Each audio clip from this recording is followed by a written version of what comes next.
Hey guys, நாங்கள் நிரு ராகி சேமியா தான் இந்த சண்டே செஞ்சுருந்தேன். இந்த வாட்டி வந்து நான்வெஜ் இல்லை, வெனஸ்டே தான் வந்து நான்வெஜ் எடுக்க போகிறோம். ஸோ இன்றைக்கி ஃபுல்லாக வெஜ்ஜு தான். ராகி சேமியாலே வந்து எங்களுக்கு வந்து நாட்டு சக்கரை போடாமல் ஒயிட் சுகர் போட்டேன். மாமனாருக்கு வந்து நாட்டு சக்கரை போட்டு தனியாக எடுத்து வச்சுட்டேன். பையனுக்கு வந்து இந்த வாட்டி பழுது தான் கொடுத்துருந்தேன், ஏன்னா அவனுக்கு ஸ்டொமக் பெயின்லேயே, அதனால் பழுதே கொடுத்துருந்தேன். ஏலக்காய் வந்து கோகோனட்டோடையே போட்டு அரைச்சி மிக்ஸ் பண்ணி வச்சுட்டேன். செம்ம டேஸ்ட்டாக இருந்தது.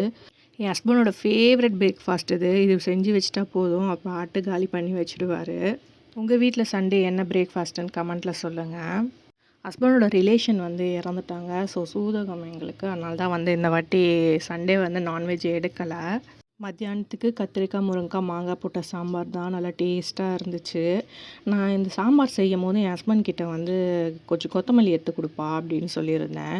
அதை பொக்கே மாதிரி எடுத்துகிட்டு வந்து கொடுத்துட்டு, இதுதான் உன் வேலண்டைன்ஸ் டே கிஃப்ட்டுன்னு சொன்னார். ஏன்னா முன்னாள் நாள் நைட்டு தான் வந்து வேலண்டைன்ஸ் டேக்கு என்ன கிஃப்ட் பண்ண போகிறேன்னு சொன்னால் இது எடுத்துகிட்டு வந்து கொடுக்குறாரு. உங்கள் ஹஸ்பண்ட் இந்த மாதிரி ஃபன் பண்ணுறேன்னு சொல்லிட்டு என்ன விஷயம் கிரிஞ்சாக பண்ணாருன்னு கமெண்ட்டில் சொல்லுங்கள். பை கேஸ், நெக்ஸ்ட் வீடியோவில் பார்க்கலாம்.